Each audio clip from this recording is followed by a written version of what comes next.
இது 4வது செய்தி என்ன? சரி, வாசிங்க. ஆதியாகமம் 1வது அதிகாரத்துக்கு 1வது வசனத்திலிருந்து. ஆதியிலே தேவன் வானத்தையும் பூமியையும் சிருஷ்டித்தார். ஆதியிலே தேவன் என்ன செய்தாரா? வானத்தையும் பூமியும் சிருஷ்டித்தார். இது நம்ம ஏற்கனவே பார்த்தாச்சு இல்லையா? ஆதியிலே எப்படி தேவன் இருந்தார், அவர் என்ன சரீரத்தில் வெளிப்பட்டார், என்னத்தெல்லாம் சிருஷ்டித்தார். முதல்ல தேவதூதர்கள், அதிகாரங்கள், துரைத்தனங்கள் இல்லையா, எல்லாத்தையும் என்னத்துக்காக சிருஷ்டித்தாரா? தனக்கென்று இல்லையா? யாருக்காக சிருஷ்டித்தாரு? தனக்கென்று, அவருக்குள்ளாக, அவருக்கென்று சிருஷ்டிக்கப்பட்டது. கொலோசியர்ல நம்ம பார்த்தோம். சிருஷ்டிக்கப்பட்ட பிறகு தேவதூதனுடைய வீழ்ச்சியை நம்ம பார்த்தோம் இல்லையா? ஒரு பிரதானமான தேவதூதன் யார்? அவன் லூசிபர், கேரூப். விசித்திரமான மோதிரம் அவன். பைபிள் சொல்லுது தானியேலை விட ஞானவான். அது மட்டும் இல்ல, பூரண அழகுள்ளவன் அவன். அப்படிப்பட்ட ஒரு தேவதூதன் வீழ்ச்சி அடைஞ்சான். அவன் மட்டுமல்ல, அவனோட யாரும் வீழ்ச்சி அடைஞ்சா? அநேக தூதர்களும் வீழ்ச்சி அடைந்தாங்க. ஒருவேளை நீங்க ஒரு கேள்வி என்கிட்ட வந்துச்சு பார்த்துடுங்க. அதாவது மனுஷன் சிருஷ்டிக்கப்பட்டு பாவம் செய்து அவனை துரத்தின பிறகு கேருபாங்க காவலுக்கு வச்சிருந்து சொல்லிச்ச, இது லூசிபரா அப்படின்னு கேட்டுச்சு. லூசிபர் இல்ல, கேருப். அப்படின்னா ஆண்டவர்கிட்ட ஒரு கேருபா இருக்கிறா? எவ்வளவோ கேருபுகள் இருக்கிறாங்க. ஆண்டவர்கிட்ட ஒரு சேரபையுமா இருக்கிறான்? இல்ல ஒரு பிரதான தூதர் இருக்கிறானா? கோடா கோடியான தூதர்கள் அவர் கையில் இருக்கிறார். கேருப் ஒரு உயர்ந்த டைப்ல உள்ள தூதர்கள். இவங்களை ஸ்பெஷலா ஆண்டவர் இதுக்காக வச்சிருக்கிறார், காப்பாற்றுகிறதுக்காக. இயேசு கிறிஸ்துவை இவங்க காப்பாற்றாண்டா இல்லையா? அப்படியா? இயேசு கிறிஸ்து தான் இவங்களை காப்பாற்றுறாரு. அதை தப்பா நினைச்சாங்க. ஆனா உங்களையும் என்னையும் காப்பாற்றுறதுக்கு தூதர்கள் அனுப்புறாரு. இன்னைக்கு நீங்க நினைச்சிட்டு இருப்பீங்க நம்ம மட்டும்தான் வரோம் அப்படின்ட்டு. ஆனா உங்க கூட யாரும் வந்துகிட்டு இருப்பா? தூதனை வந்துகிட்டு இருப்பா. ஞாபகத்தில் வச்சுக்கிடுங்க. ஒரு முறை ஒரு கேஸ் நம்ம சர்ச்சுக்கு வந்துருச்சு. அந்த ஆள் ஒரு இந்து சாமியார். அது என்ன, மும்ராங்கிற இடத்துல உள்ள அந்த மலையில உள்ள கோயிலில் பாட்டு பாடக்கூடிய ஆளு. குருளாவில் ரயில்வேல வேலை செய்திருந்த அந்த ஆளு. இவரு எப்படியோ என்னைய பற்றி கேள்விப்பட்டு பழகிட்டார். அப்போ அடிக்கடி வருவார் ஜோமனுங்க என் பிசினஸ் நல்லா நடக்கணும் அப்படி இப்படின்ட்டு. நானும் சரின்னு ஜோமனு. ஆனா என்ன பிசினஸ் தெரியாது எனக்கு. இப்படி போயிட்டு இருக்குது நாள். ஒரு நாள் சர்ச்சுக்கு வந்திருந்தார். அப்ப நம்ம சர்ச்சில் முள்ளன் சர்ச். அங்கே கீழே தரையில கூட என்ன கிடையாது, பாயும் கிடையாது, ஒண்ணும் கிடையாது, கல்லு தான். கல்லு கிடக்கு, அதுதான் உட்காரணும். அந்த நாள்ல இவரு அன்னைக்கு பாருங்க, ராபோஜனம் வியாழக்கிழமை ராபோஜனம் இருந்துச்சு. நான் ராபோஜனம் கொடுத்துட்டு கீழே இறங்கி வரேன். இவரும் முழங்கால் நின்னாரு. திடீர்னு ஒரு ஆவி அவர் உடம்புல பாருங்க. வந்த உடனே இந்த ஆவியில தீர்க்கதரிசனம் சொல்ல ஆரம்பிப்பாரு. அவர் எடுத்த உடனே இந்த ஆவி வந்த உடனே சத்தம் போடுவார் பாருங்க. ஓம் சத்தம் போடுவார். நான் அப்படி வெளியே வரைக்கும் போனவன் கால் கழுவுறதுக்கு திருப்பி இப்படி பார்த்தேன். பார்த்துட்டு திரும்ப வந்துட்டேன். திரும்ப பக்கத்தில் நின்றுட்டு ஆண்டவர்கிட்ட சொன்னேன், ஜோபண்ண போதிருக்கேன். ஆண்டவர்கிட்ட சொன்னேன், ஆண்டவரே ஒரே ஒரு ஆவிதான் யாரு? தேவன். சர்வத்துக்கும் மேலான அந்த ஆவி யாரு? நீர் தான். நான் அதுதான் நம்புறேன். கிறிஸ்துவுக்கு மிஞ்சின ஒரு பவர் நிச்சய முடியாது, இருக்க முடியாது. ஆகியனால இயேசு கிறிஸ்துடைய நாமத்தில் இந்த ஆவி வெளியே வரட்டும் அப்படின்னு ஒரு அலறி விழுந்தார் பாருங்க. ஸ்பிரிட் எங்க போச்சோ தெரியாது. விழுந்து எந்திரிச்ச பிறகு அப்படியே முழிச்சாரு. அப்புறம் என்ன அப்படின்னா, அவர் என்ன கேட்கிறாரு, நான் ஒரு தரிசனத்தை பார்த்தேன். உங்க பக்கத்துல ஒரு ஆள் நின்னார, முடியெல்லாம் நீளமா வளர்த்து போட்டுட்டு ஒரே அங்கி போட்டுட்டு, அது யாரு அப்படின்னாரு. யாரு அது? பாத்துக்கிடுங்க. ஏன் அப்படின்னா, அந்த ஆவி கூடுதல் டைப்பான ஆவி எனக்கு தெரியுது.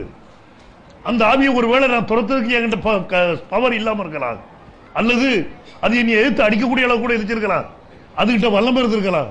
இதை யார் அறிஞ்சிருக்கிறா? இயேசு தெரிஞ்சிருக்காரு, நேரே இறங்கிட்டாரு. தப்பு கண்மூடி முடிக்கக்குள்ள கிறிஸ்து உங்களோட இருப்பார் பிரதர். இதெல்லாம் நடந்த காரியங்கள் பாருங்க. நம்ம வாழ்க்கையில வேதம் சொல்லுது, சங்கீதம் 34:7 என்ன சொல்லுது?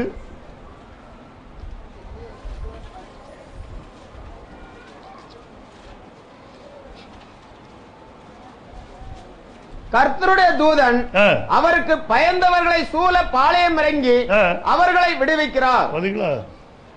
அவருக்கு பயப்படுறவங்களை சூழ யார் இருக்கிறார்? கர்த்தருடைய தூதன். அப்போ உங்களை சுத்திலும் தூதர்கள் இருக்கிறாங்க. ஆனா உங்க கண்ணுக்கு ஒரு வேளை என்ன செய்யலாம், தெரியாம இருக்கலாம். அதுக்காக ஒண்ணுமே இல்லைன்னு நினைச்சுக்கிறாங்க. சர்வ வல்லமையும் சர்வ சிருஷ்டியும் அவருக்கு கட்டுப்பட்டது. அவருடைய ராஜ்யபாரம் இந்த பூமியில வரணும். அதுக்குத்தான் ஊழியக்காரர்களை ஆண்டவர் அனுப்புறது, ஏற்படுத்தினது. அந்த ராஜ்யத்தை அவர் ஸ்தாபிக்கணும்னு தான் அவர் விரும்பினார். அதுல எவ்வளவு எதிர்ப்புகள் வருதுங்கிறத இப்ப நீங்க பாத்துட்டு வாங்க. இப்போ தேவன் தன்னுடைய சிங்காசனத்தை எங்க வச்சார்? வானத்தில் வச்சுட்டார் இல்லையா? வானம் அவருக்கு சிங்காசனம். பாதப்படியில யார் இருக்கிறது? தூதர்கள். அந்த நாள்ல இந்த தூதர்கள் பாவம் செய்த நிமித்தமாதான், கேரு பாவம் செய்த நிமித்தமாதான் அவனை ஆண்டவர் மிதிச்சு தள்ளார். போ, இவனுடைய வீழ்ச்சி நிமித்தமா பூமி என்ன செய்துச்சு? ஒழுங்கின்மையும் வெறுமையும் மாறிச்சு. அதை நம்ம பார்த்தோம். 3 நாளா தொடர்ந்து பார்க்கிறோம். உங்களுக்கு புரியும் நினைக்கிறேன் இல்லையா? அப்படி புரியாம இருந்துச்சுன்னா இந்த மாதிரி என்ன செய்யுங்க, எழுதி கொடுத்துருங்க. செய்தியில உங்களுக்கு அது கிடைச்சிவிடும். இப்போ ஒழுங்கின்மையான அந்த பூமி, வெறுமையா காணப்பட்ட அந்த பூமி, நேற்று நம்ம பார்த்தோம். இறைமையாவுக்கு ஆண்டவர் காட்டி அங்க என்ன நடந்துச்சுங்கிறத நமக்கு குறிப்பிட்டு காட்டினார். அது ஜலப்பிரளயத்தில் என்ன செய்யப்பட்டு போச்சு? அழிக்கப்பட்டு போச்சு. அப்போ பூமியின் மேல என்ன நின்றுட்டு இருந்துச்சு? ஜலம் நிக்குது. அங்க யாராவது வாசம் பண்ண முடியுமா? ஆனா தேவன் இந்த பூமி என்னத்துக்கு ஸ்தாபித்தாரா? குடியிருப்புக்காக ஸ்தாபித்திருக்கிறார். எவ்வளவு காலம் கடந்து போச்சோ அது நமக்கு தெரியாது. இந்த பனிஷ்மெண்ட் யார் மேல உண்டாச்சுது? விழுந்து போன அந்த தூதர்கள் மேல. ஒரு தூதன் இல்ல, அவனோட 1/3 பங்கு தேவதூர்களும் வீழ்ச்சி அடைஞ்சாங்க. இவங்க மேல ஆண்டவர் தண்டனை பாஸ் பண்ணார். இந்த தண்டனையுடைய நாட்கள்ல பூமி சுத்திலும் என்ன இருக்குது? தண்ணி மட்டுமல்ல, என்னது இருக்குது? இருள் இல்லையா? பூமி சுத்திலும் என்னது? இருள். அப்போ அந்த இருள் நிறைந்த உலகத்துக்குள்ள ஆண்டவர் ஒண்ணுமே செய்யல, அப்படியே அமைதியா உட்கார்ந்துட்டார். நாட்கள், வருஷங்கள் என்ன கடந்து போயிருக்கும். அந்த வருஷங்கள் நமக்கு எப்படி தெரியும் இல்லையா? இப்போ ஆண்டவர் பார்த்தார், இனி பூமியை நான் நிச்சயம் திரும்பவும் குடியிருப்புக்கு ஏற்படுத்த போறேன்.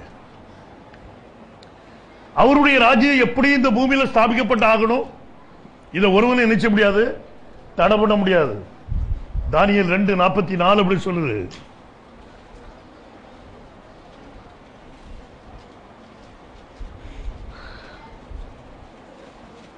அந்த ராஜாக்களின் நாட்களிலே பரலோகத்தின் தேவன் என்றென்றைக்கும் அழியாத ஒரு ராஜ்யத்தை எழும்ப பண்ணுவார். அந்த ராஜ்யம் வேற ஜனத்துக்கு விடப்படுவதில்லை. அந்த ராஜ்யம் வேற ஜனத்துக்கு விடப்படுவதில்லை. ஒரு கல் கையால் பெயர்க்கப்படாமல் மலையிலிருந்து பெயர்ந்து உருண்டு வந்து இரும்பையும் வெண்கலத்தையும் களிமண்ணையும் வெள்ளியையும் பொன்னையும் நொறுக்கினதை நீர் கண்டீரே, அப்படியே அது அந்த ராஜ்யங்களை எல்லாம் நொறுக்கி நிர்மூலமாக்கி தானோ என்றென்றைக்கும் நிற்கும். ஒரே ஒரு ராஜ்யம் தான் நிக்க போகுது. அதுதான் யாருடைய ராஜ்யம்? கிறிஸ்து ராஜ்யம் இல்லையா? நம்ம எந்த ராஜ்யத்துக்குள்ள போடும்? கிறிஸ்து ராஜ்யம். பாருங்க, அந்த ராஜ்யத்தை பற்றி தானியேல் சொல்லிட்டு போறான். அது வேறவங்க கைக்கு போகாதுப்பா, இந்த ஒரே கூட்டத்து கையில தான் நிச்சயம் அது இருக்கும். 1வது அதிகாரம் 14வது வசனத்துக்கு வாங்க. பின்பு தேவன் பகலுக்கும் இரவுக்கும் வித்தியாசம் உண்டாகத்தக்கதாக வானம் என்கிற ஆகாய விரிவிலே சுடர்கள் உண்டாக கடவது அவைகள் அடையாளங்களுக்காகவும் காலங்களையும் நாட்களையும் வருஷங்களையும் பிரிக்கிறதற்காக இருக்க கடவது.